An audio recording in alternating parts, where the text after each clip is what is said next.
It's not going to be me. I would never do something like that.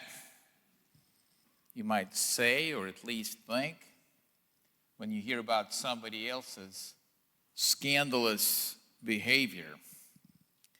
And what's a natural reaction when you do hear about somebody messing up, being caught in doing something wrong, falling in disgrace?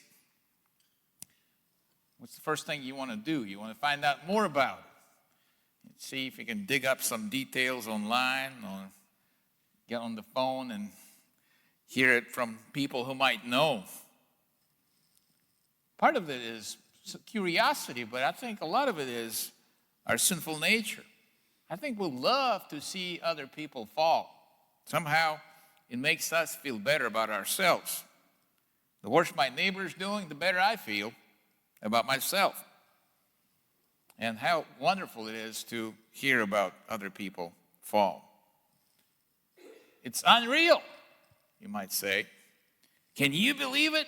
As you rehash all the details about that person or what they've done.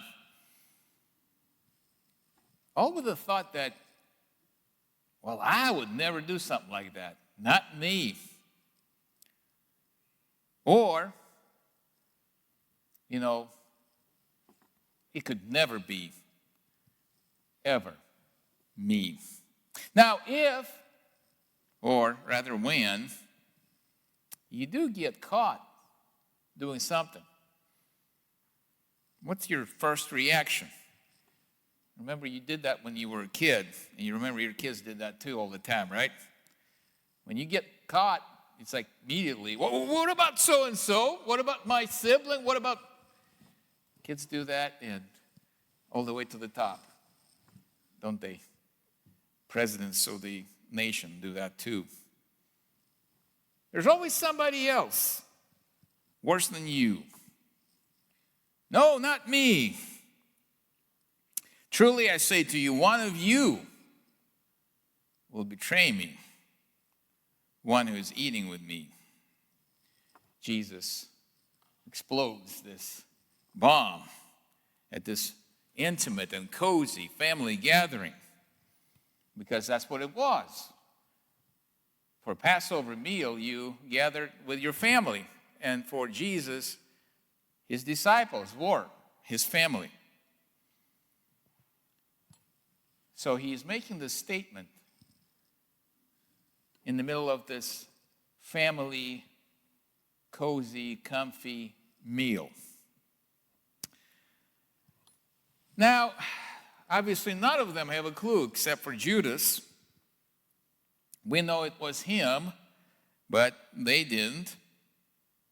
In fact, in parallel accounts, such as in Matthew, literally all of them say, and I quote, "Surely you don't mean me, Lord." As in, I would never do such a thing. No, not me. But did you catch how Mark points out that every one of them, one after the other, asks Jesus, "Is it I?" What does it tell us?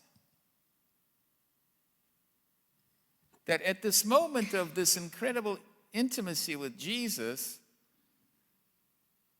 a thought is crossing their minds. It could be me.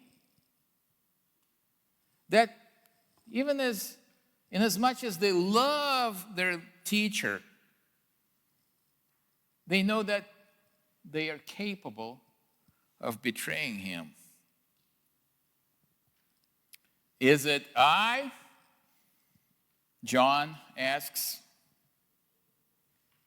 I think it's pretty hard for him to imagine that it could be him. His gospel account tells us that during his time at the upper room where the meal is taking place, He felt so comfortable and so close to Jesus, he was leaning on his chest. And as you might know throughout the gospel, he keeps referring to himself not by his own name, but by the simple title, the one whom Jesus loved.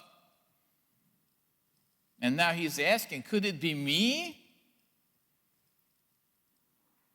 Is it I? Thomas asks. But as the others look at him, they must have found it hard to believe that it could be Thomas. We often remember Thomas for another episode, the one that comes after the resurrection. But prior to that, he was one of those guys that really believed in Jesus and confessed earlier in John 11 that he would accompany Jesus even to death. He understood that. If need be, he'd go to die with Jesus. And then there's Peter. And surely if anybody would stick by the side of Jesus, that would be Peter. That guy, he'd never betrayed Jesus. So many times he boasted about his unwavering loyalty, swearing allegiance to Jesus, proclaiming that he would never allow anything to happen to Jesus. And we actually will see an evidence of that later on when the soldiers come out to arrest Jesus. He tries to stab one of the soldiers to defend his master. Is it I, Lord? It's very interesting that in Mark's account that we have tonight, Jesus does not give a definitive answer. In a sense, even though Jesus knows, and he is specifically speaking here of Judas's betrayal, he really wants us to see that it could be any one of them. And after all, the facts are, later on that night, when everything else starts happening, all the disciples, including the ones we just mentioned, they will abandon, run away, deny, and betray Jesus. Instead of, well, I would never do such a thing, or what about that other person? Would you just look at that? You and I should just simply confess and confront ourselves and say, is it I? In the harsh, sin-exposing light of Christ's truth. Yes, that's the knee-jerk reaction, to come up with all kinds of possible excuses that you try to give when you're being convicted by God's law. No, it's not me, Lord. I'm not angry and abrasive. I just tell the truth like it is. No, not me, Lord. I'm not an addict.